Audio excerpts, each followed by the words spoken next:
Ustadz Abdul Somad, mutiaranya umat, sang pendakwah yang bergelarkan semangat, yang tak pernah lelah menyebarkan manfaat agar kita semua selalu berpegang syariat. Mantap kan? Saya dulu yang bikin. Alhamdulillah, terima kasih. Bila taufiq wal hidayah. Wassalamualaikum warahmatullahi wabarakatuh. Bismillahirrahmanirrahim. Assalamualaikum warahmatullahi wabarakatuh.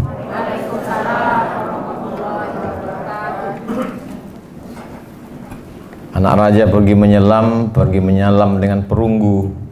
Sambutan salam. Lupa pula pantun. Sambutan salam kurang semangat, mungkin karena Ustaz Somad datang mengganggu. Insya Allah makna mengganggunya seperti yang disampaikan Pak Ketua yang baik-baik, insya Allah. Amin ya rabbal alamin. Alhamdulillah, saya ucapkan puji kepada Allah. Saya masih diizinkan berjumpa dengan Bapak Ibu Hakim yang mulia. Saya menganjurkan supaya ustadz-ustadz penceramah sering-sering ceramah di depan hakim supaya nanti terbiasa di padang mahsyar. Tak dapat saya sebutkan satu persatu, Pak Ketua bil khusus, kemudian Pak Wakil, kemudian Panitra, kemudian semua pegawai. Kalau Pak Ketua tadi menyebut sampai yang kontrak, sampai yang honorer, sampai adik-adik mahasiswa yang magang, disebutkan semua. Yang besar tak dihimbau gelar, yang kecil tak disebut nama. Insya Allah kita semua dimuliakan Allah Subhanahu wa Ta'ala. Amin ya rabbal alamin. Setiap majelis kalau tak disebut solawat, maka majelis itu menjadi antanajifah, majelis bangkai. Maka majelis kita ingin menjadi majelis mulia. Allahumma salli ala Sayyidina Muhammad wa ala ali Sayyidina Muhammad. Tausiah dalam rangka pembinaan mental keluarga besar Pengadilan Tinggi Agama Pekanbaru dan Pengadilan Agama sewilayah hukum Pengadilan Tinggi Agama Pekanbaru. Jadi takut saya keluar dari yang sudah ditetapkan, kata kuncinya mental. Maka saya bukalah kamus lengkap bahasa Indonesia. Wa ma adraka ma mental. Apa mental itu? Ternyata katanya di situ, kata kamus itu, mental itu adalah sesuatu yang tidak berkaitan dengan fisik dan tenaga, tapi dia terkait dengan batin dan tabiat manusia. Oh, kalau begitu dua, bukan fisik, bukan tenaga, tapi dia terkait dengan batin yang tak nampak. Alhamdulillah, yang diukur itu kalau saya mau masuk ke kantor pengadilan ini, yang diukur adalah fisik. Itu maka sebelum masuk tadi 2 kali kena tembak. Begitu keluar dari mobil 35, 36. Boleh masuk? Boleh. Andailah mental itu ada alat detektornya macam itu juga, mungkin tak masuk. Turun Abdul Somad, rupanya sudah ditemukan alatnya dan dipasang di kantor ini. Lalu begitu dipasang, lampu merah. Maka ini tidak layak untuk masuk wilayah bebas korupsi, WBK. Sebetulnya sakitnya tak seberapa, malunya. Apalagi itu bisa ditulis di mana-mana. Jadi yang membuat mental orang ini rusak, yang pertama, saya takut silap salah, jadi saya batasi dalam 6 poin. 1 poin itu saya bicara 10 menit kali 6, 600 ml. Itu untuk tausiahnya. Setelah itu baru ada tanya jawab. Yang bisa saya jawab, yang tak bisa saya bawa balik pulang. Nanti saya jawab di rumah pakai video. Setelah itu baru di-upload di channel Ustadz Abdul Somad Official. Jangan lupa subscribe dan like and share serta komen. Jadi poin yang pertama yang merusak mental ini adalah mindset. Mind otak, settingan, susunan. Jadi di sini memang sudah disetting, ini laki-laki, ini perempuan, di sini letak kamera, di sini letak pembawa acara, di sini letak Pak Ketua, di sini penceramah. Ini settingan. Nah, ada settingan itu yang rusak dan settingan itu berada di kepala kita. Maka disebut dia dengan mindset. Mind, otak, settingan, susunan otaknya itu salah. Kalau bahasa orang di pasaran, kenapa dia begitu? Melintang otaknya. Sungsang otaknya. Mohon maaf mungkin kasar. Tapi memang begitulah yang terjadi. Mind, otak, settingan, susunannya. Ada juga yang mengartikan mindset ini lain. Mind, otak, setan. Mindset, otak, setan. Kalau bicara dengan dia yang baik-baik 5 menit pertama aja. Masuk ke 6, setan udah mulai bekerja. Nauzubillah. Jadi mindset itu orang sudah mengkotakkan, menempatkan Abdul Somad sebagai ustadz terkenal. Ini meniru bahasa Pak Ketua tadi, katanya bukan kaleng-kaleng. Jadi karena dia ustadz terkenal, tampil di TV, sudah begitu di mindset jamaah, maka kalau mengundang dia, yang pertama mesti ditanya honornya berapa. Yang kedua, hotel bintang. Yang ketiga, tiket pesawat dia mesti yang bisnis. Yang keempat, mesti itu dan ini. Begitulah sudah mindset di kepala mereka. Sementara mindset yang ada di kepala saya, bahwa saya tamat dari Al-Azhar Mesir. Ketika dulu kami belajar di Mesir, waktu itu sedang krisis. Dolar melambung 20.000 waktu itu. Anak Indonesia mau dipulangkan. Ada orang Mesir baik namanya Muhandis Abdul Salam, peternak ayam yang memberikan bantuan 300 pon sebulan. Lalu kami berkumpullah berjumpa dengan dia. Kami tanya, Muhandis Abdul Salam, kamu banyak sekali menolong kami. Apalah yang kau inginkan dari kami? Apa kata Muhandis Abdul Salam? Tak usah kalian doakan saya. Pulang kalian ke Indonesia, sebarkan Islam ini. Itulah yang ada di mindset kepala saya. Jadi kalau orang tidak paham, dia tanya, ngapain Ustadz masuk ke suku Talang Mama, suku Akit, suku Laut, Anak Dalam, suku Kubu, suku Kubu kemarin saya baru pulang, Kubu dengan Anak Dalam. Kemudian sebelumnya suku Laut, suku Talang Mama, Talang Perigi, Talang Jerinjing, masuk semua. Karena mindset bahwa saya mesti menyampaikan ini. Karena kalau tidak saya akan ditanya di hadapan Allah Subhanahu wa taala. Ini pentingnya mindset kita, karena kalau salah ini luar biasa. Sebagai ustadz, kalau saya posisikan diri saya mesti dilayani orang. Nanti kalau lambat menjemput, marah. Kalau tidak dikasih tiket bisnis, marah. Kalau tidak nanti diletakkan di hotel bintang 5, marah. Karena sudah menempatkan diri. Kalau bahasa orang Melayu, itu mempertinggi tempat jatuh. Jadi ustadz bagaimana membentuk dalam kepala ustadz? Ini tak bisa, karena tak ada alat scan-nya. Maka saya ceritakan. Saya memposisikan diri sebagai pelayan agama. Pelayan Tuhan. Menyebarkan agama Allah. Makanya saya pergi kemana-mana, tak pernah saya tanya itu. Beberapa panitia menanya, ini nanti pesawatnya apa, tiketnya bagaimana. Saya bilang, saya kalau ada mobil kalian menjemput di Pekanbaru, saya datang. Datang tak dijemput, balik tak diantar. Tapi saya bukan jelangkung. Jadi begitulah menurut saya pentingnya mindset ini.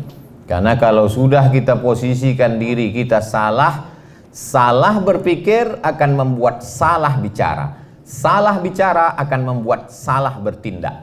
Itu sudah sepaket yang 3 itu. Kenapa dia salah bertindak? Karena salah bicara. Kenapa salah bicara? Karena salah berpikir. Kalau Bapak Ibu memposisikan diri mesti dilayani orang, sulit. Tapi kalau sampai pada level sudah kami ini lulus sebagai PNS untuk melayani, maka saya yakin dan percaya predikat tertinggi WBBM itu secepatnya diperoleh insyaallah. Karena ujungnya melayani. Melayani. WBBM itu ujungnya melayani. Untuk saat ini M-nya itu baru sebatas merah aja dulu. Dasi merah dan jilbab merah. Tapi lama-lama nanti insyaallah sampai pada melayani umat. Ambil contoh simpel tentang lulus menjadi pegawai negeri sipil. Yang satu menganggap lulusnya dia sebagai PNS itu adalah amanah, tanggung jawab. Kalau dia pegawai Pemprov, salah dia sekali, berarti dia akan dihisap di akhirat, dituntut oleh 6,7 juta penduduk Riau. Kalau dia pegawai Kota Pekanbaru, salah dia, berarti amal dia akan diambil, dihisap, dihitung oleh penduduk Pekanbaru 1,2 juta orang. Itu kalau pikiran dia sebagai pelayan. Tapi kalau dia menganggap lulus ini adalah sebagai hadiah, maka setelah hadiah inilah kesempatan untuk mengambil keuntungan, maka sesungguhnya sudah salah berpikir. Efek dari salah berpikir akan salah bicara, efek dari salah berpikir akan salah bertindak.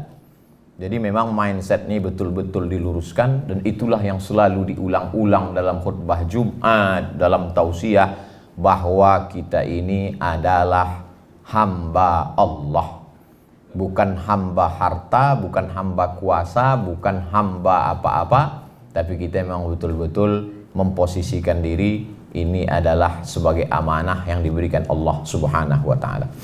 Kalau ada dua anak lajang mau meminang anak gadis, cantik jelita, rupawan, bangsawan, berdarah biru, ketika fit and proper test ditanya, kamu bisnis pak, kamu PNS, kira-kira ibu sebagai ibu yang melahirkan anak gadis tadi milih PNS atau yang tak PNS? Diam tuh dalam hadisnya as-sukutu alamatur ridho, diam tanda setuju. Orang akan milih PNS karena PNS ada jaminan, PNS ada kesejahteraan, PNS ada masa depan. Jadi menjadi PNS satu sisi adalah hadiah prestasi, tapi di sisi lain juga adalah tanggung jawab di hadapan Allah SWT. Saya yakin dan percaya Pengadilan Tinggi Agama Pekanbaru mendapatkan wilayah bebas korupsi itu adalah karena mindsetnya yang sudah lurus tadi, insya Allah. Amin. Tapi lurus pagi bisa bengkok siang. Itulah makanya kita selalu diajarkan untuk istiqomah, karena godaannya yang luar biasa. Itu poin yang pertama. Berarti sudah habis 10 menit. Sekarang masuk poin yang kedua. Yang membuat orang itu menjadi rusak mentalnya adalah dia menggantungkan diri kepada benda. Kalau saya naik mobil ini, saya akan dihormati orang. Kalau saya naik ojek, maka saya tidak dihormati orang. Tergantung kepada benda. Kalau saya pakai sepatu merek ini, saya dihormati orang. Kalau saya pakai baju seharga ini, saya akan dimuliakan orang. Ketergantungan kepada benda ini bahaya. Inilah yang disebut dengan materialism. Benda itu materi. Orang yang menggantungkan diri kepada benda, materialism. Perempuan yang selalu memandang benda, harta, disebut dengan perempuan materi. Karena yang dilihatnya benda saja. Hari ini yang terjadi Bapak Ibu. Cobalah lihat orang akan melihat dia naik apa. Termasuk kalau kita bertamu ke rumah orang. Kalau kita naik sedan mahal, keluar cappuccino. Tapi kalau naik ojek, air putih. Saya alhamdulillah ke Pengadilan Tinggi ini teh manis. Nah, itu berarti agak tinggi sedikit. Itu standar manusia itu memang melihat benda tadi. Maka banyak orang sekarang tergantung kepada benda. Merek handphonenya, segala macam. Ustaz Somad ngomong aja ceramah, jangan tergantung kepada benda. Tapi handphone dia mahal juga. Handphone saya apa adanya, udah retak pun ujung-ujungnya. Jadi jangan pernah menggantungkan kepada benda, karena efeknya itu akan luar biasa sekali. Ada pemegang kunci Baitul Maqdis Palestina, dipegang oleh orang Yahudi. Dia mau menyerahkan kunci Palestina ini kepada khalifah. Waktu itu khalifahnya Umar bin Khattab. aku mau menyerahkan kunci Baitul Maqdis nih. Tapi dengan syarat Umar bin Khattab itu mesti datang mengambil kemari. Ya, kata umat Islam, Umar akan datang ke Palestina dari kota Al-Madinah Al-Munawwarah. Bayangan si Yahudi tadi, Umar bin Khattab itu akan datang dengan baju jubah sutra yang besar, megah, mewah, kereta kencana, pengawal sejauh mata memandang. Maka dia siap-siap udah megang kunci. Mana Umar bin Khattab yang katanya gagah perkasa, hebat, penguasa semesta itu? Mana dia? Tiba-tiba dari kejauhan nampaklah seekor keledai. Keledai itu lebih kecil dari kuda, lebih besar dari, lebih kecil keledai. Lalu kemudian lebih besar dari kambing, lebih kecil dari kuda. Umar bin Khattab naik keledai ganti-gantian dengan hamba sahayanya berdua. Kadang-kadang Umar di atas, hamba sahayanya di bawah. Kalau capek, hambanya di atas, Umar di bawah. Pas mau masuk ke pintu Palestina, kebetulan waktu itu jamnya jatah Umar di bawah, hambanya di atas. Sampai ke situ bertanyalah pendeta Yahudi tadi, mana Umar bin Khattab itu antara kalian berdua? Inilah dia Umar bin Khattab. Terkejut dia, agama apa yang mengajarkan orang tidak menggantungkan diri kepada benda? Kalau kita dihormati orang karena mobil kita, nanti mobil itu dijual, kita tak dihormatinya lagi. Kalau kita dihormati orang karena pena kita harganya 10 juta, hilang pena itu 2 hari 2 malam kita menangis. Kalau kita dimuliakan orang karena benda jam tangan kita, ketika jam itu tak lagi melekat, inilah yang membuat orang banyak kena penyakit PPS, Post Power Syndrome. Dulu ketika benda itu masih melekat di tangan, dimuliakan orang, disanjung orang. Tapi ketika tidak, Ustadz sendiri bagaimana mengantisipasi diri Ustadz supaya tidak terikat dengan benda-benda itu? Yang pertama, bahwa kita mesti sadar lahir ke dunia ini tidak membawa benda. Saya mohon maaf tidak mau mendikte Bapak Ibu, hanya sekedar bertanya, yang lahir bawa jam dinding ada? Akhrajakum min butuni ummahatikum la ta'lamuna syai'a. Kau keluar dari perut ibumu, kau tak bawa apa-apa, kau tak punya apa-apa. Allah tak mengatakan la tahmiluna syai'a, tapi Allah mengatakan la ta'lamuna syai'a. Kau tak tahu apa-apa. Jangankan benda, pengetahuan yang di dalam pun tak ada di bawah. Jangankan pengetahuan tentang hukum pernikahan, kompilasi hukum Islam Indonesia, nama pun tak tahu. Saya ini Abdul Somad kan karena dikasih. Yang lahir sudah bawa plakat nama. Tak ada. Nama kita pun dikasih orang. Betapa sombongnya kita dengan benda-benda yang melekat pada diri kita hari ini. Tapi Ustaz Somad kami tengok pakai baju mahal, dikasih orang. Pergi ke Yogyakarta, singgah ke toko batik kami, Pak Ustaz, boleh kata saya. Pakai Pak Ustaz, pakai. Setelah dipakai di fotonya, rupanya untuk baliho.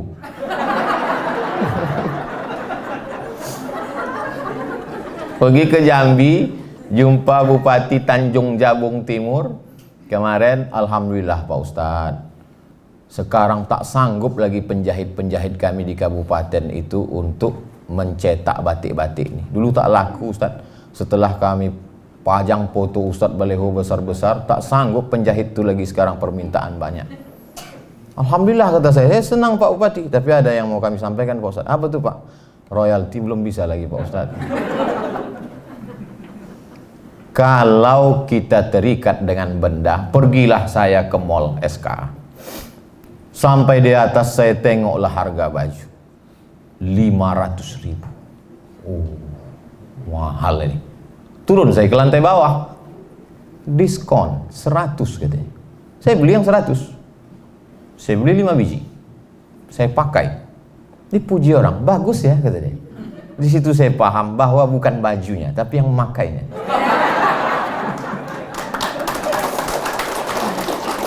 Jadi kalau adalah budget Bapak Ibu 500.000, beli sajalah baju yang 100, yang 400 itu belikanlah 8 sak semen.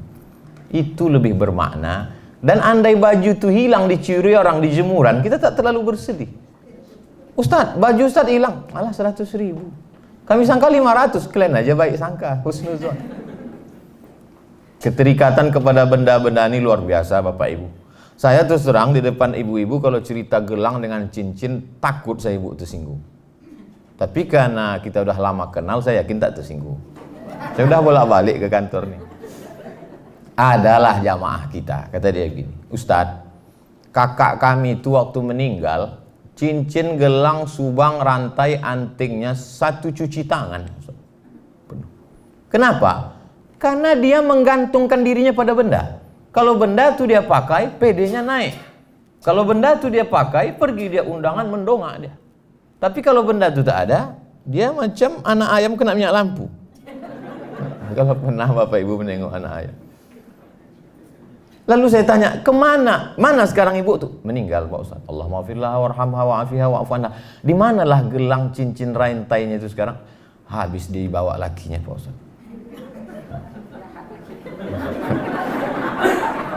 Itu yang laki-laki model seperti itu tak ada di PTN. Jadi maksud saya ibu tak usah khawatir, tak usah cemas. Efek dari menggantungkan diri kepada benda. Tapi Ustadz kami tengok pakai benda juga. Peci Ustadz lain dari yang lain, dikasih orang. Tulisannya apa bacaannya itu Pak Ustadz? Sebelah kanan Muslim United, sebelah kiri sedulur saklawasi. Sedulur saudara, saklawasi selamanya.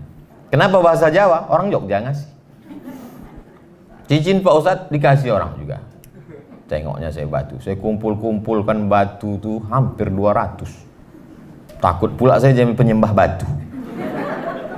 Bapak Ibu yang dimuliakan Allah Subhanahu wa taala, jangan terikat kepada benda, karena keterikatan pada benda ini bahaya, merusak integritas, dan ketika kita mati dia tinggal semua. Tinggal. Maka beberapa cincin itu saya lelang. Daripada saya bawa mati, bagus saya lelang.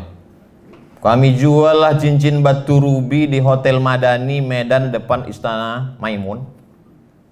Terjual cincin Ustadz Somad batu rubi 50 juta. Dipakai orang perempuan, suaminya dari Belanda.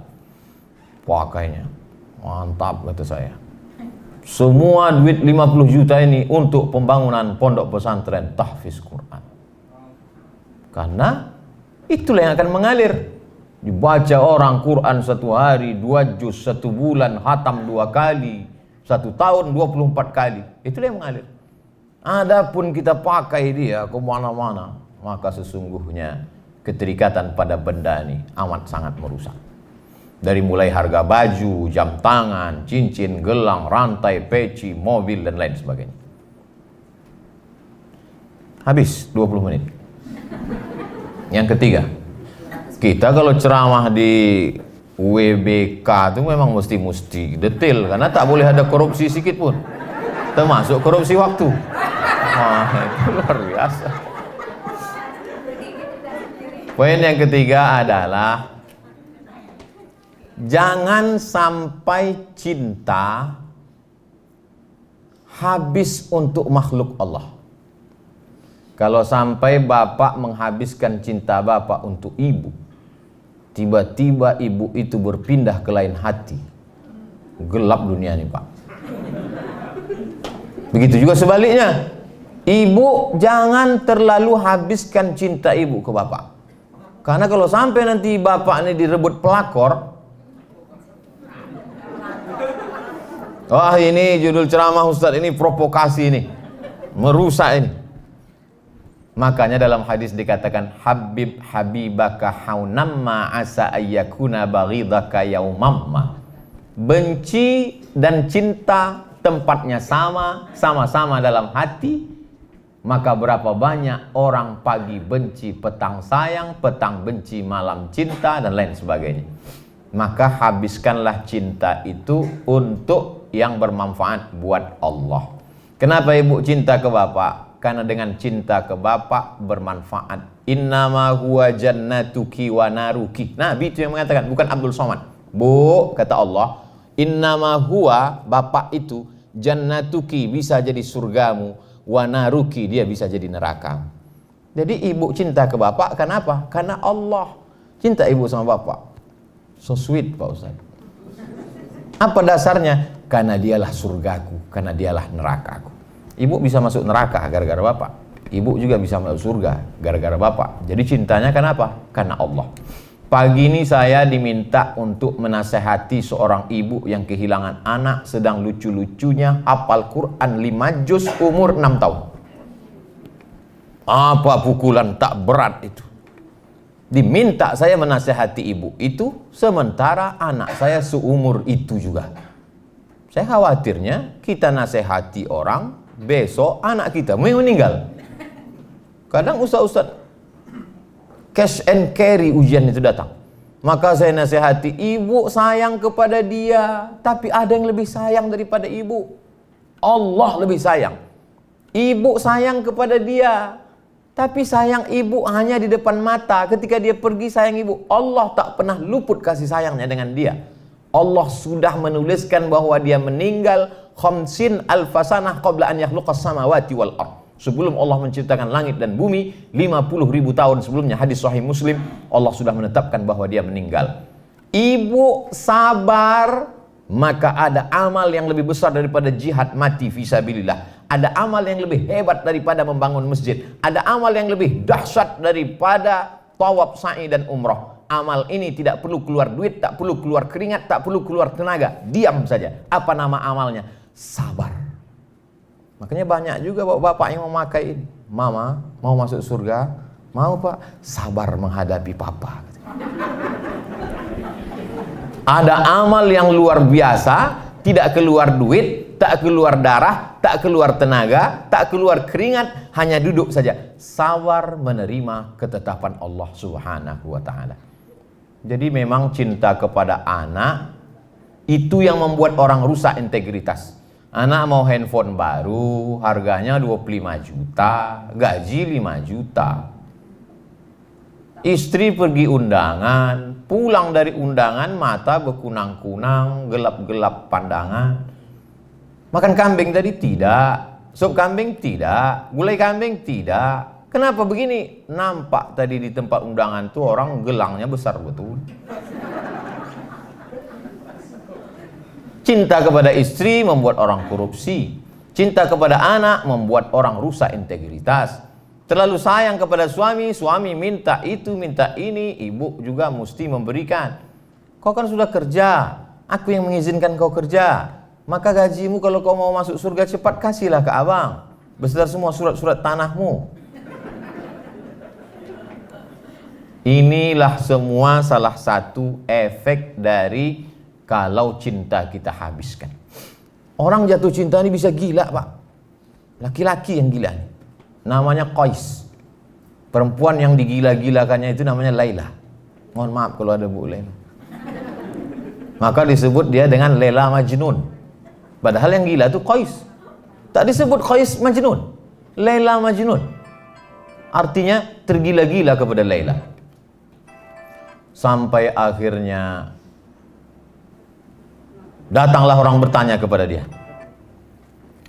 Adunya turidu alaila turidu amid dunya wa ma fi tawayaha. Hai Qais, ya. Kalau kau disuruh pilih dua, mana yang kau pilih? Laila atau dunia beserta isinya?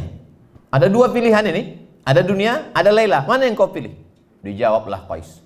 Lahubaru ni'aliha ahabbu ilayya wa ashfa li balwaha, kata Qais. Debu yang menempel di selop sandal Laila lebih kucinta daripada dunia beserta isinya. Ini bisa bapak pakai untuk ibu nanti.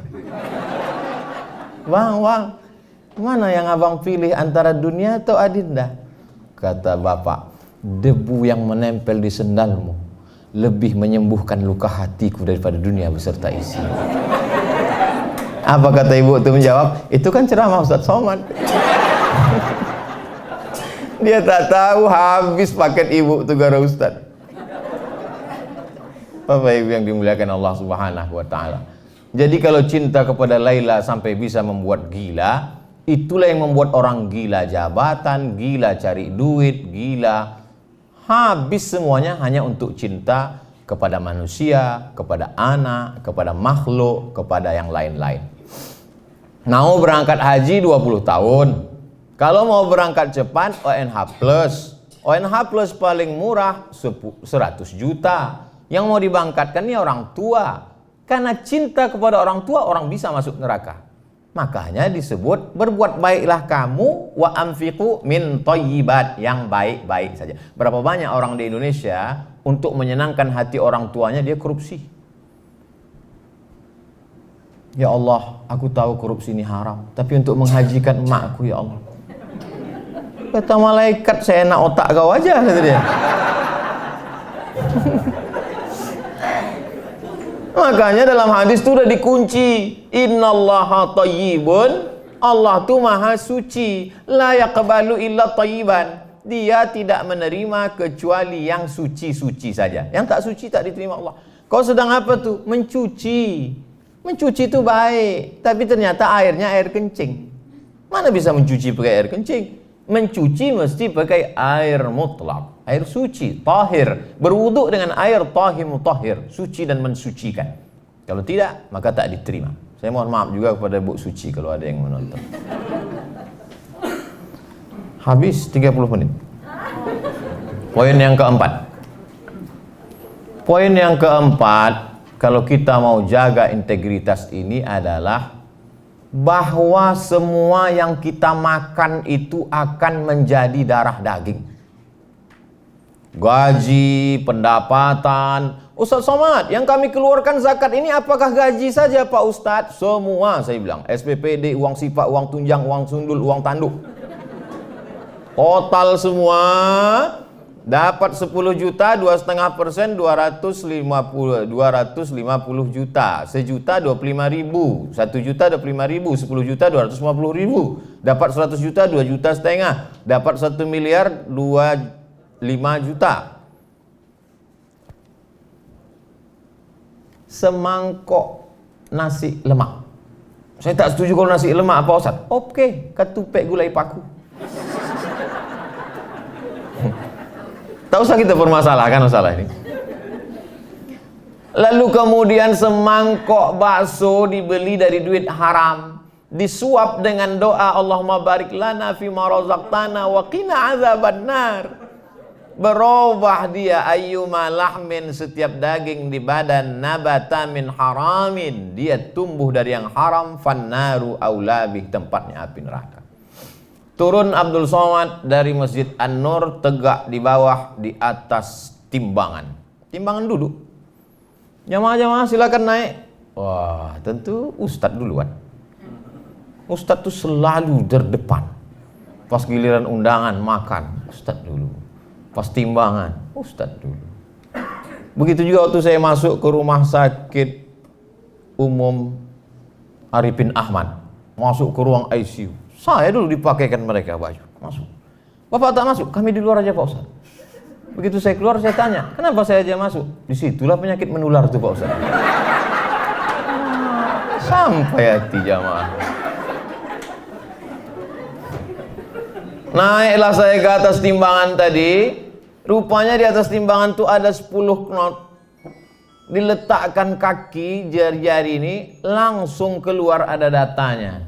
Kolesterol, gula darah, canggih timbangan ini. Bisa dibacanya tapak kaki kita. Lama saya temenung Bu, Pak. Terpikir saya, andai nanti di akhirat ada juga timbangan model macam itu naik, setelah itu keluar tulisan print outnya. Abdul Somad, berat kau 50 kilo, yang halal 10 saja. Padahal selama ini doa kita, Rabbana atina fid dunya hasanah wa fil akhirati hasanah wa qina azabannar. Saya kadang cerita tentang neraka ini banyak orang tersinggung. Alah, cerita-cerita neraka macam dia dijamin tak masuk neraka aja. Kita kan berharap. Tapi saya yakin di PTA ini tak ada tersinggung karena di sini memang sudah wilayah bebas korupsi. Cuman masalahnya acara ini kan ditonton webinar seluruh Indonesia. Di daerah-daerah kalian yang di luar sana belum jamin ini. Kalau kita raba pipi kita tak sakit, berarti tak ada jerawatnya. Yang sakit itu cuman yang punya jerawat dan yang berbisul aja. Jadi kalau ada orang balik dia ke rumah, aku tersinggung dengan ceramah Ustaz tadi. Berarti kau berjerawat bisul. Yang dibahasnya 4 tuh aja. Selingkuh, narkoba, korupsi, emosi. Apa timpan 4 tuh ada pada dirimu? Kalau tak ada, tak akan tersinggung kita. Itu maka ibu-ibu di PTA Pekanbaru ini senyum-senyum aja. Kenapa? Mereka bersih. Tak ada itu dalam diri dia. Yang tak senyum saya tak tahu, orang pakai masker. Apa yang dimuliakan Allah Subhanahu wa taala. Jadi selalulah itu kita pikirkan bahwa ini duit haram. Ceramahlah saya. Pas ceramah, Ustadz ini ungkapan terima kasih kata dia. Ya kata saya. Biasa orang-orang kasihnya koper, begitu dibuka ditengok isinya kapal selam dari Palembang, tempe kapal selam. Buka mata minum cukup. Saya tengok paling-paling ini kerupuk, kadang kerupuk. Tapi sekali ini lain. Saya buka, saya tengok duit. Berdebar saya. Mau diambil. Tak masuk akal, masa ceramah 1 jam duitnya sebanyak itu. Mau tak diambil, mubazir. Mubazir ini. Tapi terpikir saya, lu ambil, ku belikan ke beras, makan haram anakku. Datang setan berbisik, belikan aja ke mobil. Akhirnya serahkan ke masjid untuk pembangunan masjid. Habis, tak ada.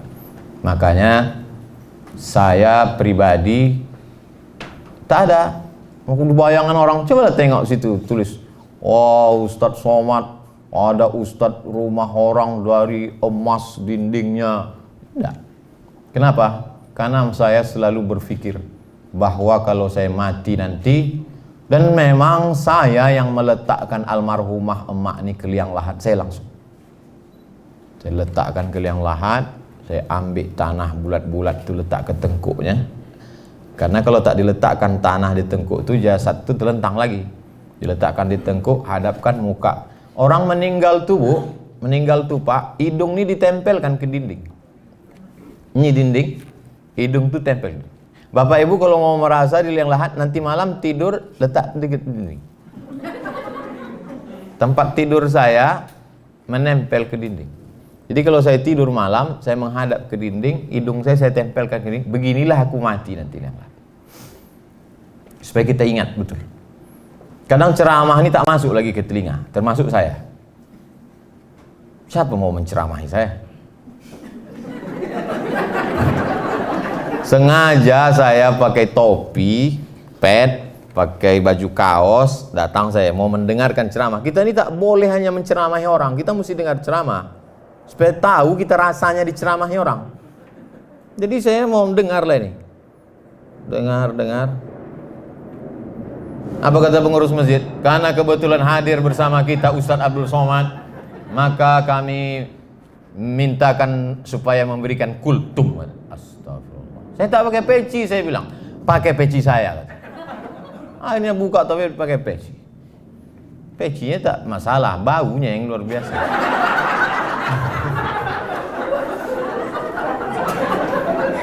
Jadi saya, yang menasehati saya itu adalah, itulah. Makanya saya usahakan dalam sebulan itu paling tidak sekali mengantar jenazah ke kubur. Karena itu lagi yang bisa menasehati. Orang di rumah makan tuh Bu, Pak, banyak yang tak selera makan. Kenapa? Itu tiap hari dia tengok. Tanyalah orang rumah makan. Begitu juga dengan desainer-desainer pakaian, pemakeup artis-artis tuh, yang tiap hari jumpa perempuan. Banyak yang tak berselera lagi menengok perempuan. Iya. Begitu juga bahayanya orang yang berkecimpung di dunia agama ini. Sehingga nasihat itu bagi dia cuek aja, tak masuk lagi. Termasuklah orang di pengadilan tinggi agama. Tapi yang belum dapat WBK. Kalau udah dapat itu udah luar biasa. Saya kalau yang live langsung di sini ini tak perlu saya khawatirkan. Yang khawatirkan yang webinar nih lah. Bapak Ibu yang dimuliakan Allah Subhanahu wa taala. Jadi memang selalulah kita pikirkan makanan kita ini. Atib mat'amak takun mustajabad da'wah. Jaga makananmu karena itulah sebab-sebab doamu dikabulkan atau tak dikabulkan Allah Subhanahu wa taala. Habis 40. Masuk 50. Apa yang Ustaz tengok dari tadi? Jam. Kalau untuk bahan ceramah, insya Allah saya tak ada tulisan lagi. Itu aja udah tiap hari saya ceramah. Masuk yang kelima, poin kelima. Nasiyatin kadhibatin khati'ah. Nasiyatin ubun-ubun, kadhibatin pembohong, khati'ah pelaku dosa. Padahal yang berdosa itu kan tangan. Kenapa pula kata dia ubun-ubun? Ternyata yang memerintahkan tangan untuk tanda tangan adalah otak depan. Maka kalau kurang asupan oksigen yang dibawa oleh darah naik ke otak, orang bisa kena stroke ringan. Itu makanya sujud kita itu mesti lama. Allahu Akbar. Subhana rabbiyal a'la wa bihamdihi. Subhana rabbiyal a'la. Sampai darah itu turun. Ini banyak orang kadang sholat darah itu baru sampai tengkuk udah tegak lagi. Kata darah itu apanya maksud kau ini? Serius tak sembahyang nih?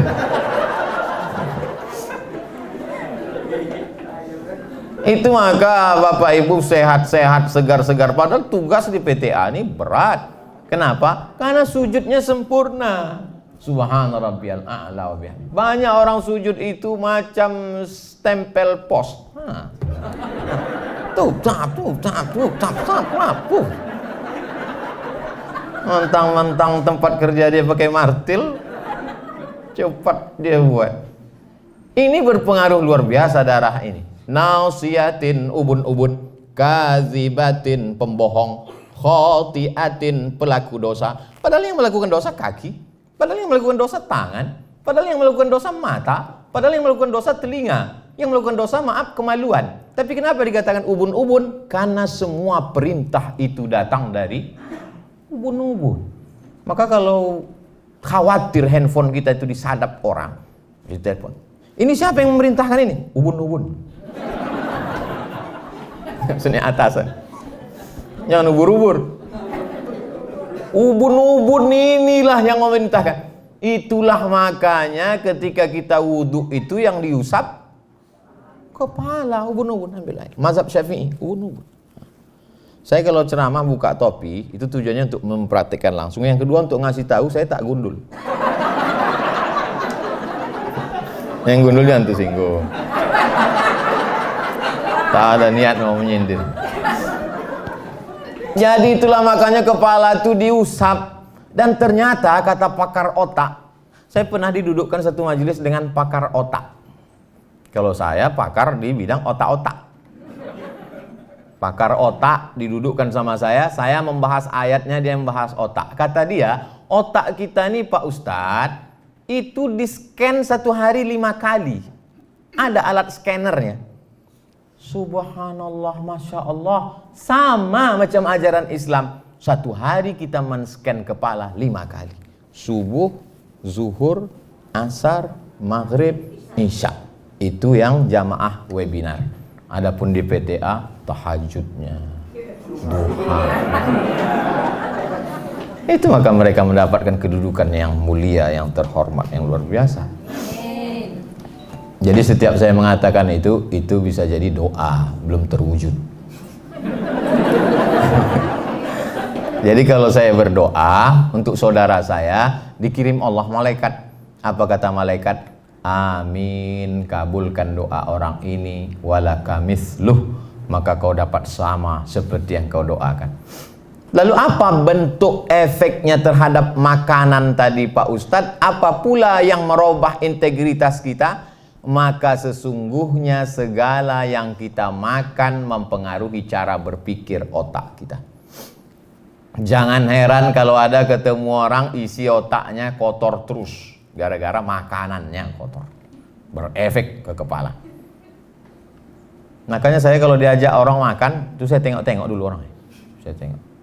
Ustaz, makan kita. Aduh, saya sibuk betul. Saya tak mau saya. Kenapa? Saya tahu ini paling-paling nasi kotak.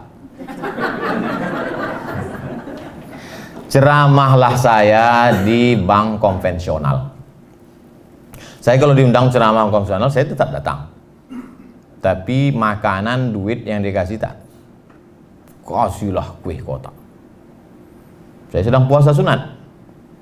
Balik dari ceramah, pas di bawah flyover azan maghrib. Allahu Akbar, Allahu Akbar. Begitu saya buka, oh lemper. Mau dilewatkan Allah mau barik lana, datang bisikan malaikat, haram Abdul Somad. Apa kata setan? Halalkan dengan bismillah. Setan ini pandai. Saya tahan sampai jam ceramah maghrib di Sakuntala. Ceramah maghrib Sakuntala, bla bla bla bla, buka puasa pakai air putih, Allahumma barik lana fima razaqtana wa qina azabannar sampai Isya.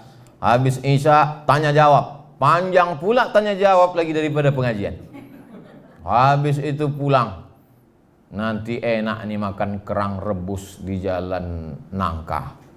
Sampai sudah turun mau ini, nampak saya lah orang, maaf, buta jual kuaci. Saya tanya, mau kemana? Mau pulang Pak, kata dia. Di mana tempatnya? Jalan Paus. Udah malam, udah jam habis Isya pengajian jam 9. Jalan kaki ke Paus, paling tidak dia jalan 30 menit lagi. Saya tunda makan, saya bawa dia. Ayolah, saya antar ke Paus. Saya antar ke Paus, saya kasihkanlah kue kotak tadi. Ternyata jatah dia lah itu. Berarti Ustaz kasih dia makan haram? Enggak. Karena itu untuk kepentingan umum, orang susah. Adapun untuk kita mengambil manfaat di situ maka tak boleh. Makanya kalau ada duit-duit haram, serahkanlah ke masalih ammah yang dinikmati. Jadi maksud Ustaz boleh kami ambil uang haram? Mana tahu dah tak tertolak lagi. Ada kadang-kadang kondisi kita begitu. Bisa kan? Udah kita tolak juga. Ini saya takut merusak WBK ini, kata dia. Sekali-sekali tak apa. Tak ada yang tahu. Udah payah aja, ambil lah. Ambil tapi berikan untuk masalih ammah. Untuk buat WC, fakir miskin, anak yatim, duafa. Saya bersama kawan-kawan membuat yayasan. 35 orang. Kawan saya waktu sama-sama di IAIN, saya pernah di IAIN Pak, tahun 96. Kawan-kawan saya di Al-Azhar. 35 orang kami buat yayasan. Datanglah satu waktu rapat. Ustaz Abdul Somad, ya, saya kurang setuju kalau yayasan ini terlalu besar sampai 35. Bagaimana orang kalau berat, gemuk, payah berlari. Kita sulit untuk buat keputusan. Saya bilang, justru yayasan itu kalau terlalu kurus, dilarikan yayasan ini nanti. Biarlah gemuk kita musyawarah, biarlah berat yang penting kita bersama. Akhirnya kumpul. Bulan 12 kemarin kami menyalurkan santunan beras 26 ton keliling Pekanbaru. Termasuk pondok pesantren di Siak ada yang dapat 600 kilo. Pondok pesantren, anak yatim, duafa di tepi sungai Siak, tiap bulan kami salurkan. Saya khususkan saya berada di Pekanbaru hari Jumat sampai Sabtu kedua tiap bulan. Jumat khutbah Jumat, habis sholat Jumat bagi-bagi santunan, malamnya iktikaf dari jam 2, langsung muhasabah zikir dan doa, pengajian subuh, langsung tanya jawab. Supaya apa? Supaya lepas tanggung jawab di hadapan Allah.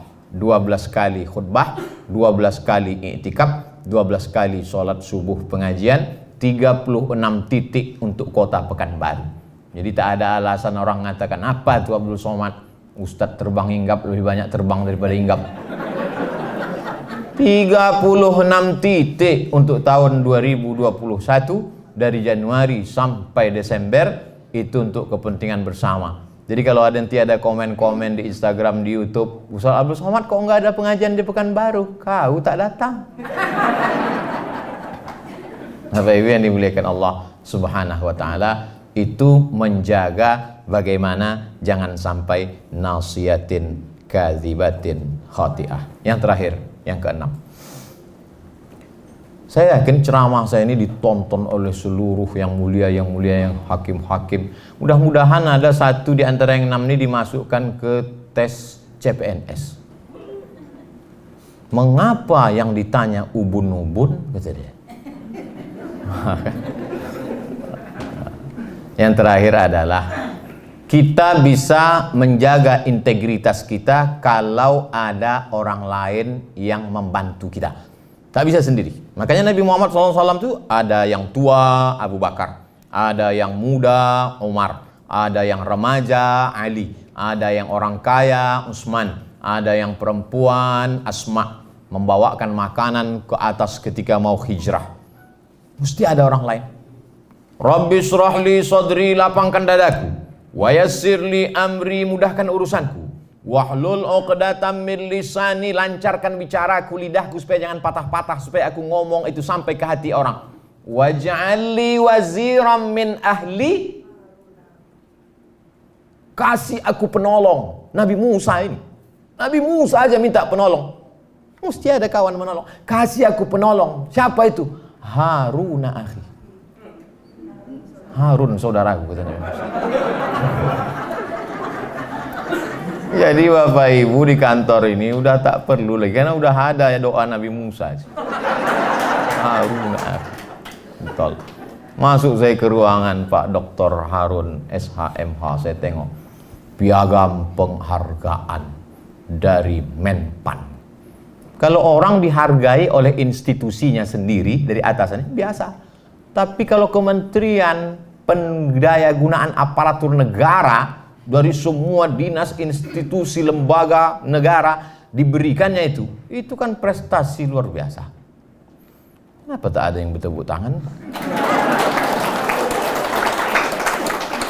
Islam itu ada namanya punishment, ada hukuman. Tapi Islam juga ada yang namanya reward. Itu ajaran Islam. Walladzina amanu wa 'amilus shalihati ulaika ashabul jannah. Walladzina kafaru wa kadzdzabu biayatina ulaika ashabun nar. Dan orang yang istiqomah, konsisten, ada lagi rewardnya yang luar biasa. Alladzina qalu rabbuna Allah, orang yang berkata Rabbku Allah, tsumastaqamu, istiqomah dia, konsisten dia, tidak jatuh dia, justru naik ke atas dari WBK menjadi WBBM, maka Allah berikan tempat yang paling tinggi. Idza sa'altumullaha fas'aluhul firdaus. Kalau kau minta berdoa kepada Allah, mintalah surga yang paling tinggi, surga jannatul. Sama macam kita jualan barang, berapa kita tawarkan harga? 100. Ditawar Allah 90, kita masih untung. Maka minta surga itu minta firdaus. Ini kadang ada orang doa, ya Allah masukkan aku surga, kaki 5-nya pun jadilah. Sedikit lagi itu ke neraka. Kita minta yang tertinggi itu, tapi syaratnya tentu istiqomah. Dan kita bisa istiqomah kalau berjamaah. Itu 3 itu mesti sepaket. Hijrah, setelah hijrah istiqomah, setelah istiqomah husnul khatimah. Kenapa orang tidak husnul khatimah? Karena tidak berjamaah. Kenapa orang tidak berjamaah? Kenapa orang tidak istiqomah? Karena tidak berjamaah dan tidak hijrah. Maka saya selalu ada sahabat UAS, sahabat-sahabat saya. Saya kelola ini sahabat-sahabat ini. Ke UIN IAIN waktu itu namanya IAIN Pekanbaru, UIN IAIN Suska. 96 saya masuk, tak selesai, setahun kuliah pindah ke Mesir. Kelola. Di Mesir pulang ada angkatan. Kelola. Aliyah juga begitu. Kelas 3 Aliyah Nurul Falah Air Molek Indragiri Hulu Riau. Ada alumni. Maka saya masuk di alumni ini. Kelas 3 di Nurul Falah Air Molek. Kelas 2 di Muallimin Al-Wasliyah. Kelas 1 di Pesantren Darul Arafah. Sekarang 3 sekolah ini mengakui saya alumninya. Tahun lalu saya ceramah bulan Februari di UKM, University Kebangsaan Malaysia. Diundang saya ceramah. Saya waktu itu cemas juga di situ. Karena dulu saya sempat di UKM itu 2 semester. Dan seingat saya, harga satu semester Rp1.800. Saya baru bayar setengah. Jangan-jangan nih diundang nih mau mereka tagih. Di depan profesor-profesor, datanglah seorang profesor mengatakan, ada definisi baru tentang alumni, katanya. Alumni, gitu. Bahwa sesiapa sahaja yang belajar selama 4 hari, pokoknya saya masuk lah, maka dia sudah dianggap alumni. Dan Ustadz Abdul Somad merupakan salah seorang daripada alumni UKM. Tepuk tangan semua. Saya lah yang paling bahagia waktu itu. Bersahabat. Jadi kalau saya datang di mana-mana tuh saya menganggap sahabat. Begitu juga dengan saya ceramah di sini bersama sahabat. Kalau ceramah yang betul-betul orasi dengan orang lain kan tak begini bunyinya. Tentu kita jaga wibawa kita kan. Karena ini kan macam ngobrol aja, macam cerita. Singgahlah saya ke rumah seorang ibu tua. Umurnya hampir 80, profesor doktor. Saya selalu dengar ceramah Ustadz, saya senang, saya amalkan, dan lain saya senang. Terus cerita. Kemudian anaknya mengatakan, ceramah itu ada 3 Ustadz Somad. Yang pertama, ceramah orator, orasi. Itu adalah monolog. Sendiri dia saja.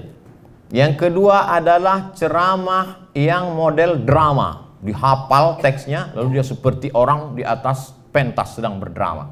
Yang ketiga adalah model ceramah dialogis, seperti bercerita dengan jamaah. Ustadz Somad, penilaian saya pada ceramah model dialogis. Ustadz seolah-olah sedang bercerita dengan jamaah, kata dia. Oh, saya pun mengangguk. Padahal waktu itu saya baru paham, baru saya paham. Saya lebih mengedepankan dialog dengan orang. Makanya setiap kajian itu selalu saya buka tanya jawab. Supaya apa? Supaya ada 2 arah. Tapi beda menegur jamaah dengan menegur ustadz. Kalau ustadz menegur jamaah depan orang banyak. Tapi kalau jamaah menegur ustadz tak bisa. Dia mesti 4 mata. Ustadz, ada yang mau saya sampaikan. Apa itu? Ada foto yang mau saya tunjukkan. Mana dia? Ini. Oh, tahu ustadz salahnya di mana? Iya, peci saya miring. Ternyata peci kita miring pun kita tak tahu kalau tidak dikasih tahu orang. Saya selalu mengalami itu, maka selalu saya luruskan. Peci kita yang di luar kepala kita miring pun kadang kita tak tahu. Apalagi yang ada di isi kepala kita miring. Orang lain yang meluruskan. Maka saya berterima kasih sekali kalau ada kawan-kawan mengingatkan. Kadang-kadang dari ujung-ujung dia kasih tahu. Oh, berarti waktu udah habis. Ya, kadang batu dia kadang. Tadi jam saya mulai 10.25, sekarang 11.21. Kita kalau ceramah di WBK itu per detik itu kita itu. Oh,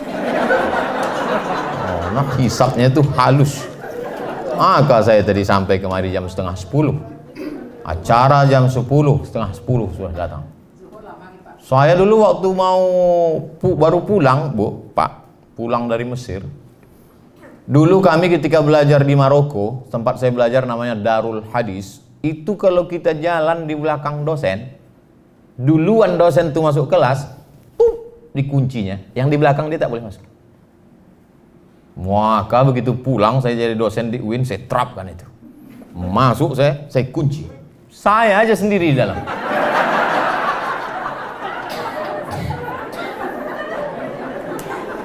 Lama-lama saya berpikir, sesudah sebulan 2 bulan 2 kemungkinan. Kalau aku tak bisa merubah mereka, aku yang berubah ikut macam mereka. Akhirnya setiap jadwal jam 8:15 saya datang. Karena kalau saya datang jam 8, tak ada orang. Sudah begitu. Maka disiplin yang ada di PTA Pekanbaru ini mesti diterapkan di seluruh kampus, kantor, mesti mengikut seperti. Kantor-kantor lain datang studi banding kemarin. Aku sampaikan kepada kalian yang belum dapat WBA, wahai webinar dimanapun berada, maka datang kemari bagaimana supaya bisa dapat. Tapi yang sudah WBK tadi pula, jangan sampai hanya puas sampai di WBK, mesti ada peningkatan. Kalau masalah prestasi kita mesti lihat. Kalau dalam masalah ibadah kita mesti lihat ke atas. Tapi kalau masalah dunia, berapa banyak orang naik mobil mewah harga 2 miliar mengeluh, kata dia Tuhan tidak adil. Kenapa? Karena kepalanya melihat ke atas temannya yang naik pesawat pribadi. Tak ada harga mobil. Ini yang naik pesawat. Saya waktu naik pesawat pribadi itu Pak, dijemput ke Pekanbaru. Dipoto, di-share. Wah, maaf pun komen. Hebat ya, kata dia. Wah, dia tak tahu awak naik sampan ke Talang Mawar. Begitulah kalau kita ini selalu mendongak ke atas. Tapi kalau memandang ke bawah, datang syukur kita.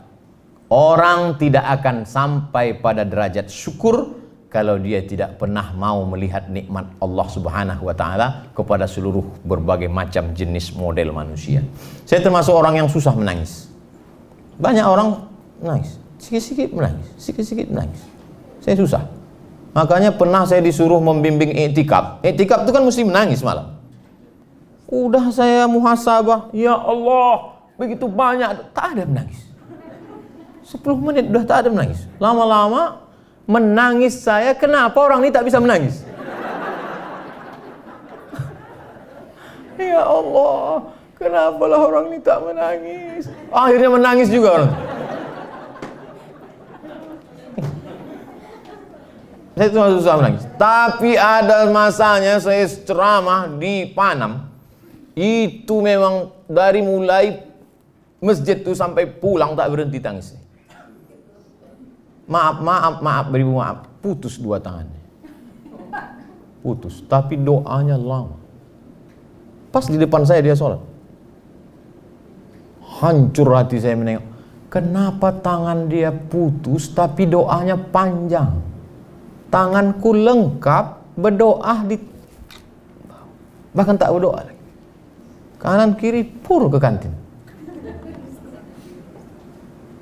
Jadi kadang memang kita ini kurang bersyukur. Efek dari kurang bersyukur itu kita tidak menganggap bahwa hidup ini nikmat. Kita tak menganggap ini nikmat. Makanya kalau ada jamaah mengatakan, Ustaz enggak capek naik pesawat ke Surabaya, habis itu ke Jakarta, habis itu ke Medan, habis itu ke Makassar. Selalu tuh banyak jamaah yang komen gitu, Ustaz enggak capek? Dalam hati saya, kan cuma duduk di pesawat. Dulu ke Pasir Pangarayan 4 jam. Ke Bagan Siapi-api 7 jam. Ke Tembilahan 7 jam. Belum lagi jembatannya. Cuman tak saya sebutkan itu. Kalau saya biar nampak bergaya sedikit kan. Jadi apa yang dilihat orang suatu kesulitan itu belum ada apa-apanya dibandingkan perjuangan kita dulu. Saya selalu mengingat-ingat itu. Saya selalu mengenang-enang itu supaya saya bersyukur kepada Allah. Saya tulis itu. Ada buku diary yang selalu saya baca. Saya tulis. 2009 sampai ke Pekanbaru, pembagian jadwal ceramah. Asar jam 4 ku survei tempatnya. Masuk jalan Garuda Sakti, ujung belok kiri, habis aspal, jalan tanah, lampu 5 watt. Nah disitulah jadwal. Supaya datang syukur kita kepada Allah SWT. Foto pun begitu. Foto itu saya simpan. Foto saat-saat susah, saat-saat sulit. Supaya kita bersyukur kepada Allah Subhanahu wa taala. Saya hari ini sedang berhadapan dengan orang-orang yang punya masa lalu, yang sehari ini diangkat Allah derajatnya dan dia menjadi orang-orang yang bersyukur. Dengan bersyukur itulah Allah akan menambah nikmat iman Islam kita. Kita menjadi istiqomah dan mati dalam keadaan husnul khatimah. 11.27, korupsi 2 menit. Masya Allah. Saya kembalikan ke moderator, MC, host. Kalau ada pertanyaan saya jawab. Kalau tak ada pertanyaan kita berdoa. Falyatafaddal mashkura. Assalamualaikum warahmatullahi wabarakatuh. Waalaikumsalam warahmatullahi wabarakatuh. Kalau bersama ketua wakil dan sahabat sekalian yang saya cintai, suatu anugerah yang luar biasa ini dapat bertemu langsung dengan Pak Ustaz. Saya tidak spesifik menanyakan materi dengan itu insya Allah akan kita coba pedomani dalam perjalanan ke depan. Sedang dalam konteks yang makro nih Pak, di dunia dakwah betapa banyak mubalik-mubalik kita berguguran dalam tanda kutip oleh karena pola-pola dakwah yang terlalu frontal. Di sinilah letak kekhususannya Ustaz Abdus Somad, tegas, keras, tapi tidak kasar. Nah, bagaimana kira-kira ke depan sehingga banyak kader-kader potensial layu sebelum kembang, padahal menciptakan orang sekelas itu lama waktunya. Kita sedih sekali. Nah, termasuk juga fenomena terakhir ini, ustaz-ustaz kita seperti yang disampaikan Pak Ketua ini jadi target. Kita kurang cerdas, kadang-kadang kurang lihai. Padahal Rasulullah itu kan di samping berakidah juga bersiasat. Ada contoh kecil yang kita sama-sama paham di malam hijrah itu contohnya kisahnya kisah sederhana sekali. Di malam hijrah itu Ali disuruh tidur di kamar tidurnya. Ada sekedar itu, tapi luar biasa pesan itu. Jangan main hentam promo yang mudah dipatahkan orang. Belum apa-apa udah terbaca gerak kita. Orang lain apa yang tidak direncanakan untuk menghancurkan Islam, tapi tak terdeteksi oleh kita. Ini perlu juga nih. Dan saya bangga Bapak mempunyai yayasan tadi 35 kader di sana. Mudah-mudahan Bapak bagilah tipsnya bagaimana dakwah kita ke depan lebih nyaman, aman, bersahabat, humanis, tapi tegas dan keras, tidak kasar gitu. Tapi kalau kita dipancing oleh orang lalu kita terjebak, ada di kitab Nizami aja yang dipasang orang kita terjebak. Kasihan kadar-kadar terbaik, padahal itu mahal sekali. Aset-aset kita berada di balik tali besi. Saya tidak menyalahkan siapa-siapa, tapi ceramah Ustaz sangat bijak dan menjadi konsumsi kami keluarga besar. Benar yang disampaikan oleh Pak Ketua tadi. Kami butuh, karena di sini juga banyak dai ini. Jangan terjebak dengan pancingan orang, lalu kadang-kadang layu sebelum rumah. Terima kasih Ustaz, cuma itu dan kami doakan warga PTA dan seluruh jajarannya. Mudah-mudahan Pak Ustaz Abdus Somad segera melaksanakan sunnah Rasul berikutnya. Kalau perlu saya Pak Naskah, Hakim Tinggi Pengadilan Tinggi Agama. Kalau kita dari Papua, saya dari Papua ada jumpa juga. Alhamdulillah. Assalamualaikum warahmatullahi wabarakatuh. Saya sudah mempersiapkan jawaban untuk yang pertama tadi, tapi karena penutupnya itu hilang hilang bahan tuh jadinya. Daripada ayam namun di sini juga ada. Masya Allah, doa orang-orang soleh dikabulkan Allah SWT. Kita ketika sedang berada di alam medsos itu, kita keluar dari alam nyata. Bapak Ibu mau tak mau, suka tak suka, coba rasakan dengan perasaan ketika masuk ke dalam alam Instagram, komen di YouTube, di Facebook, itu seolah-olah kita sedang berada di dalam alam yang tersendiri. Tapi ketika handphone kita matikan, kita kembali ke alam sadar kita.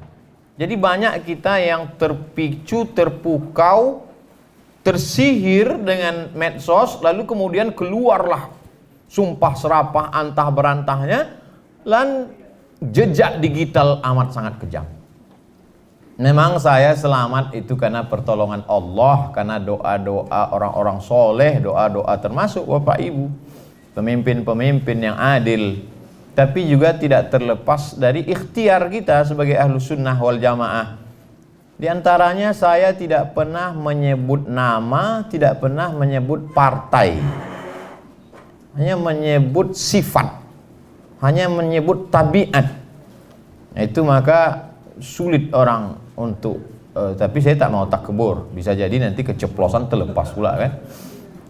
Tapi salah satu usaha. Jadi insya Allah dai-dai muda kita ada di IKMI itu Pak, IKMI Pekanbaru 600 ustadznya.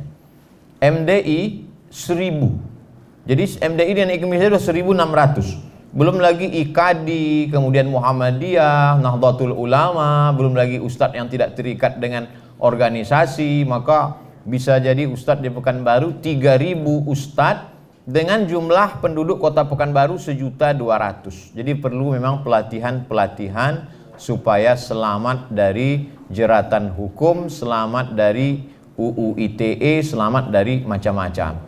Tapi yang paling jelas kalau kita ambil sejarah Nabi Muhammad SAW, ketika tahun ke-6 Hijrah, Nabi pergi dari kota Madinah menuju Makkah. Waktu itu Abu Jahal, Abu Lahab masih berkuasa, Abu Sufyan. Lalu kemudian ketika Nabi akan masuk, mereka tidak kasih masuk. Berhentilah mereka di sebuah tempat namanya Hudaybiyah, 22 km dari pusat kota Makkah. Dibuatlah sebuah perjanjian tahun ke-6 yang dikenal dengan Sulhul Hudaybiyah, perjanjian Hudaybiyah. Lalu kemudian di situ ada tanda tangan Muhammad Rasulullah. Apa kata orang kafir musyrik? Kalau engkau Rasulullah, tak mungkin kami melawan engkau. Lalu kata Nabi kepada Ali, hai Ali, buang Rasulullah itu, ganti dengan Abdullah. Muhammad anak Abdullah, Muhammad adalah hamba Allah. Artinya apa? Ada strategi yang dijalankan oleh Nabi SAW. Tidak hantam kromo, bantai saja. Apa kata pesan Syekh Muhammad Al-Ghazali? Jangan memandang musuh dengan mata yang rabun. Sekarang banyak pejuang-pejuang matanya rabun. Kalau engkau melihat singa menampakkan giginya, jangan kau sangka dia sedang tersenyum. Itu bukan hadis, dapat saya di grup WhatsApp. Jadi memang mesti berhati-hati, antisipasi, mesti ada mengingat nasihat orang. Dan saya kalau ketemu dengan ulama, dengan kiai, dengan tuan guru, apa masukan-masukan untuk saya? Ada kawan-kawan ceramah di advokat, pengacara, apa ya, mereka sampaikan semua. Tapi balik lagi kepada kalau kita sudah berusaha optimal, terjadi juga qadar Allah. Tapi kalau kita tidak ada usaha, maka sesungguhnya itu adalah hukum sebab dan akibat.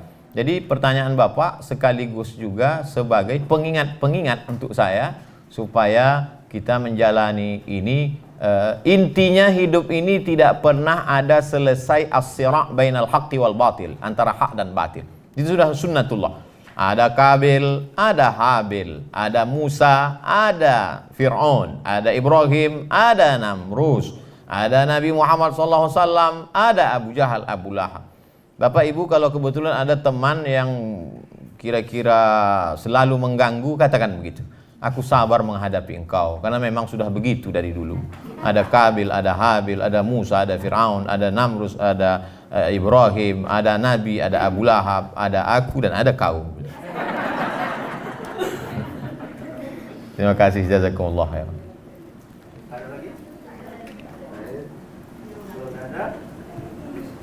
Ceramah lanjut. Terus ceramah kata Masya Allah, tabarak. ada. Dari nama aja. Dari mananya? Bismillahirrahmanirrahim. Assalamualaikum warahmatullahi wabarakatuh. Waalaikumsalam warahmatullahi wabarakatuh. Terima kasih Pak Ustaz atas apa yang sudah disampaikan. Saya ada tadi tentang kita tidak boleh terikat dengan benda, termasuk dengan pakaian, termasuk dengan semuanya. Tapi saya ada menghafal, tapi ini saya kurang hafal apakah hadis atau maaf. Iya.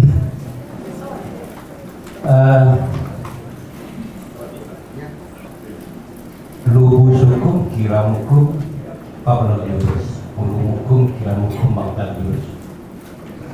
Di sini kaitannya adalah tentang kita harus menjaga wibawa pakaian, wibawa penampilan, supaya di situ ada kemuliaan. Mohon penjelasan Pak. Assalamualaikum warahmatullahi wabarakatuh. Waalaikumsalam warahmatullahi wabarakatuh.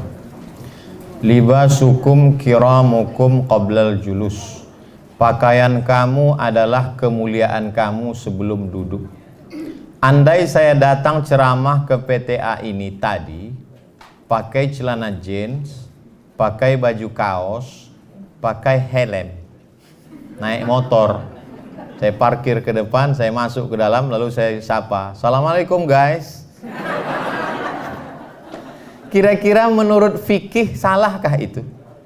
Tak salah, karena aurat minas surrati ila rukbah, dari pusat ke lutut tertutup. Tak salah. Tapi secara etika, karena Islam ini isinya 3.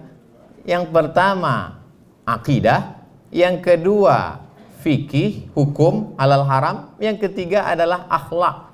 Inilah yang diambil dari hadis Jibril, iman, Islam, dan ihsan. Saya kena pada pasal 3, pasal ihsan. Lalu kemudian tentang pakaian, ada seorang ulama besar di Alexandria, Iskandaria, 200 km dari Kairo, namanya Syekh Muhammad Abdul Ba'is, ahli hadis. Saya datang ke majelisnya, sorbannya bersih, ganteng, wajah, jubahnya 2 lapis, jubah di dalam putih, jubah di luar hitam, duduk dengan wibawanya. Libasukum kiramukum qablal julus. Pakaianmu adalah kemuliaanmu sebelum engkau duduk. Lalu kemudian ada seorang mahasiswa Indonesia bercerita bahwa suatu ketika istri Syekh Muhammad Abdul Ba'is sakit. Maka datanglah pelajar Indonesia ke rumah membantu mencucikan pakaian Syekh. Dia terkejut karena dilihatnya beberapa jubah Syekh itu koyak dan dijahit berkali-kali. Lalu kenapa yang dipakainya waktu berceramah itu pakaian yang bersih? Karena dia mau menjaga muru'ah, kehormatan. Yang saya maksud tadi adalah sampai berlebih-lebihan menggunakan uang untuk pakaian. Sampai lemari 3 isinya pakaian semua. Sampai Ustadz Somad sendiri kami lihat setiap video itu bajunya ganti-ganti. Itu di studio punya orang. Habis pakai letakkan lagi. Datanglah orang mengirim WA ke saya, kata dia, "Ustadz tolonglah kasih kain itu ke saya karena saya tengok Ustadz ceramah, habis ceramah dapat kain." Saya bilang kain itu tak ada lagi, di lemari saya hanya tinggal 5 biji kain saja. Kain untuk tidur, kain untuk sembahyang, kain untuk tamu. Kain-kain yang lain tuh habis semua dibagikan. Jangan sampai kita terjebak pada pakaian-pakaian tadi. Tapi bapak-bapak, ibu-ibu, bukan berarti besok semuanya pakai pakaian lusuh kemari. Ini Ustadz Somad memang betul-betul mengganggu ini, kata Pak Ketua. Jadi pertanyaan tadi luar biasa untuk menjelaskan lagi kepada kita pemilahan. Jangan ketika dikatakan jangan mubazir lalu kemudian tidak makan. Kul, makanlah. Washrab, minumlah. Walbas, berpakaianlah. Min ghairi sarafin, tak berlebihan. Wala makhilatin, bukan untuk sombong. Coba kita analisa yang 3 ini. Kul, makanlah. Bagaimana makan tidak sombong? Sekarang ada orang makan sombong. Makan dia di rumah makan yang 1 porsinya 2 juta dan tidak dimakan. Hanya ditengok, dihirup saja. Udah. Hanya untuk style, gaya. Habis makan dipoto langsung update. Alhamdulillah tadi makan siang di rumah makan ini, langsung pujian-pujian. Padahal makannya pun ngutang juga. Kul, washrab, minuman. Berapa banyak minuman hanya untuk gaya-gaya. Bahkan sekarang ada satu konten di YouTube yang hanya untuk menampilkan minuman. Minuman ini mabuknya begini, harganya ini. Minuman ini kalau diminum maghrib mabuknya subuh. Ada. Kalau dulu televisi Pak, Bu, kita dikhawatirkan dulu waktu anak-anak, awas TV. Jangan lupa TV masih dikontrol KPI, Komisi Penyiaran. Sekarang ada TV yang tidak bisa dikontrol KPI. Apa itu? Cheat channel TV. Dulu kalau mau buat TV mesti 100 sekian miliar. Sekarang orang bisa punya TV, 1 orang bisa punya 3 channel TV. Luar biasa. Jadi zaman anak kita tak seperti kita. Walbas, berpakaianlah. Min ghairi sarafin, tak berlebihan. Wala makhilatin, tak pula untuk sombong. Jadi analisa Ustadz selama di PTA ini, adakah nampak jamaah ini berpakaian berlebihan untuk sombong? Tidak. Sebanyak-banyak pakaian kita paling-paling 3 lapis. Maaf, singlet di dalam, kemeja, jas. Kalau sampai 4 lapis, itu bukan kaya, demam.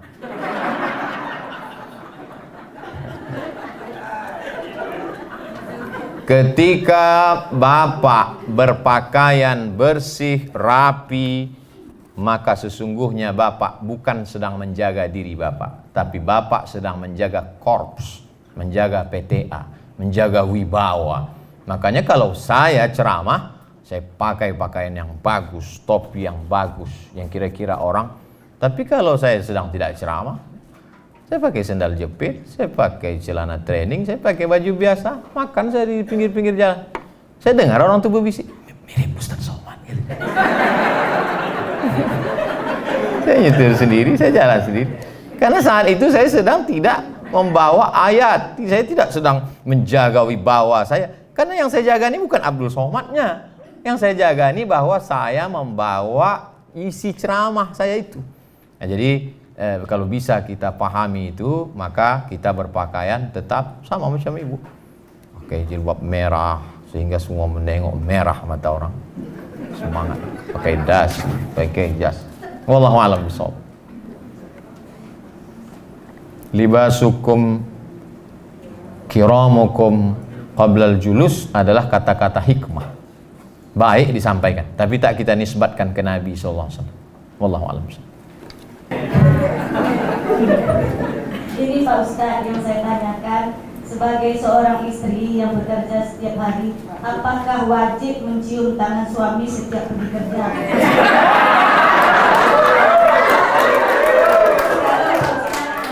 Baru-baru nikah itu ya Pak, tapi ternyata terlambat. Terkadang suami di kamar mandi, kita main pergi aja.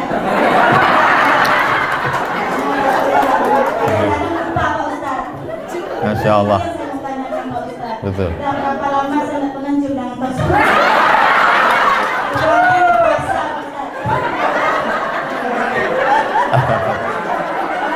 Masya Allah. Kalau kami terlambat kantor, kami kan dipotong ya.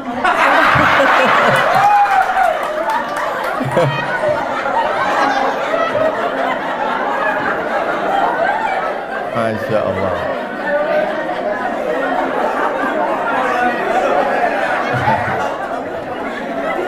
Masya Allah. Pertanyaan dari Ibu Wirdatul Jannah. Wirdah, wardah artinya bunga mawar. Jannah itu surga. Bunga mawarnya surga. Jadi laki-laki di Pekanbaru ini yang belum masuk surga tapi sudah dapat bunga mawar surga, suami ibu.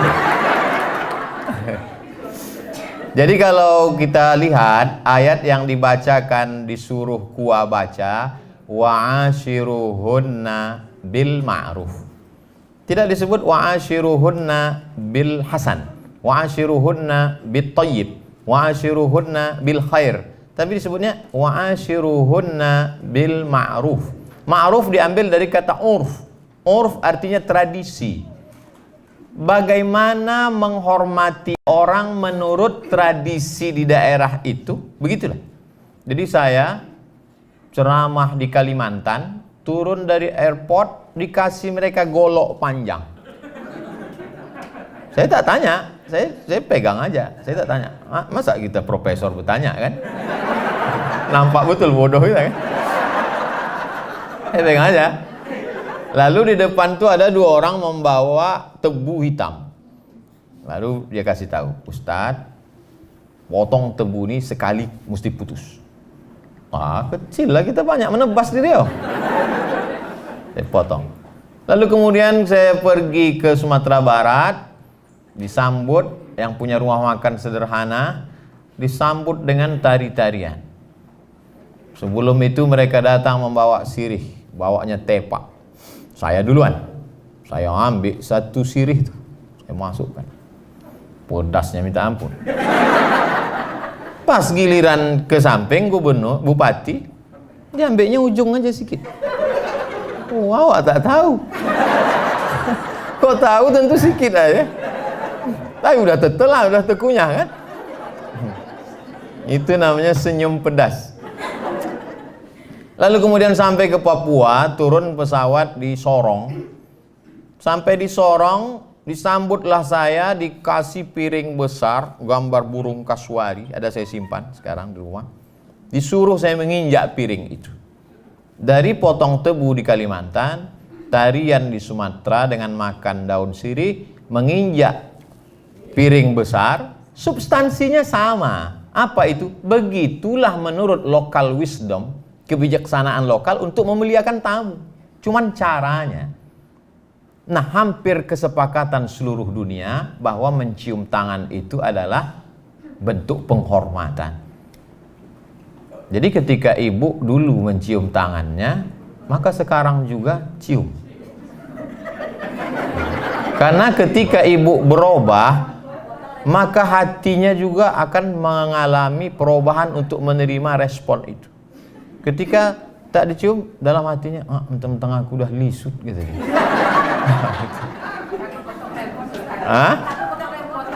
Kan cium tangan tak mesti udah mandi. Walaupun abang tuh belum mandi, cium aja lah tangan dia.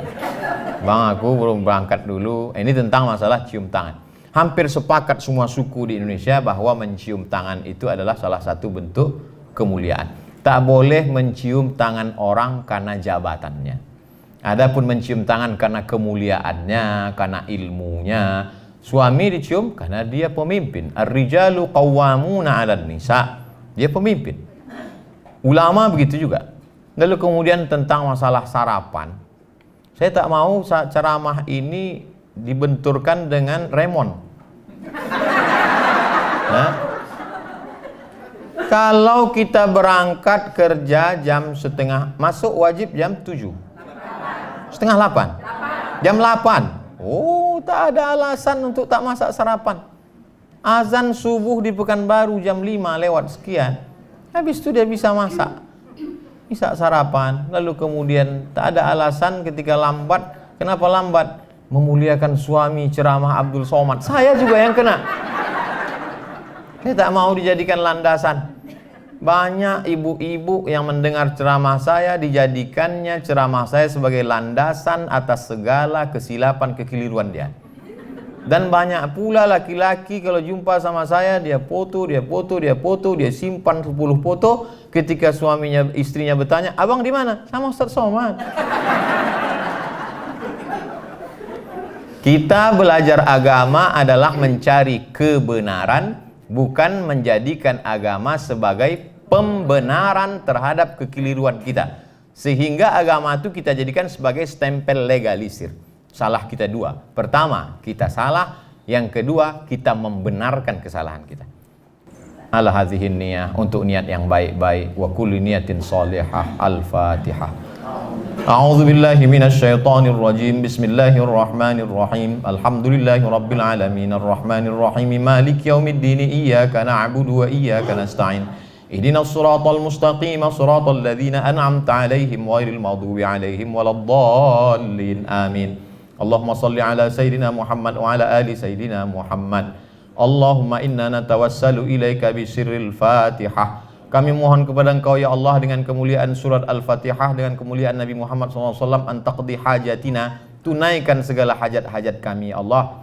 Wa tuzassir umurana, mudahkan segala urusan kami ya Allah. Umurad dunya wal akhirah, urusan dunia maupun urusan akhirat. Allah mahfazna an kulli su' wa syar, jaga diri kami, hati kami, pikiran kami dari segala perbuatan maksiat. Ya muqallibal qulub, Engkau yang membolak-balikkan hati. Sabbit qulubana, kokohkan hati kami ala dinik, dalam agamamu, wa ala ta'atik, dalam ketaatan kepadamu. Allahumma dzakkirna minhu ma nasina, ketika hati kami lalai, maka ingatkanlah dengan menzikir mengingatmu ya Allah. Rabbana hablana minas salihin, jadikan anak kami anak-anak yang soleh dan solehah. Wahfazhum min kulli su' wa syar, jaga anak-anak kami dari segala perbuatan maksiat. Allahumma ja'al hadzal balada baladan aminan mutmainnan ya'tihi rizquhu min kulli makan. Jadikan negara kesatuan Republik Indonesia negeri yang aman, damai, terbuka pintu rezeki dari segala penjuru. Allahumma dafa'anil ghala wal waba wal fahsya wal riba wal zina wal munkar. Selamatkan negeri ini dari malapetaka, bencana, riba, zina, narkoba, bil khusus wabah COVID-19 ini ya Allah. Pemimpin-pemimpin kami, tawil umurahum, berkahi usianya, sahih ajsadahum, sehatkan badannya, wafiqhum lima tuhibbuhu wa tardah, tanamkan dalam hati mereka ridhamu, sehingga mereka beramal hanya mencari ridhamu semata ya Allah. Allahumma akrimna wa la tuhinna, muliakan kami dengan iman dan Islam, jangan hinakan kami dengan kekafiran dan kemunafikan. Rabbana taqabbal minna innaka antas samiul alim. Terima amal kami hari ini sehingga dapat kami bawa sebagai bekal menghadapmu nanti ya Allah. Allahumma khtim lana bi husnil khatimah wa la takhtim alaina bi su'il khatimah. Allahumma ja'al akhira kalamina inda intihai ajalina. Akhir kalam kami ketika ajal kami sampai, jadikanlah yang terakhir kami ucapkan la ilaha illallah Muhammadur Rasulullah sallallahu alaihi wasallam. Rabbana atina fid dunya hasanah wa fil akhirati hasanah wa qina adzabannar. Wa sallallahu ala sayyidina wa maulana wa syafi'ina wa dzukhrina Muhammad wa ala alihi wa sahbihi wasallam. Walhamdulillahi rabbil alamin. Selama lebih kurang 1 jam setengah 90 menit kita bersama, banyaklah tutur kata saya tak berkenan di hati, menyinggung perasaan Bapak Ibu, Pak Ketua, Pak Wakil beserta seluruh yang hadir. Saya Abdul Somad, hamba Allah yang fakir, banyak silap salah, memohon maaf. Menangkap ikan puyuh di Bukit Selasih, thank you dan terima kasih. Assalamualaikum warahmatullahi wabarakatuh.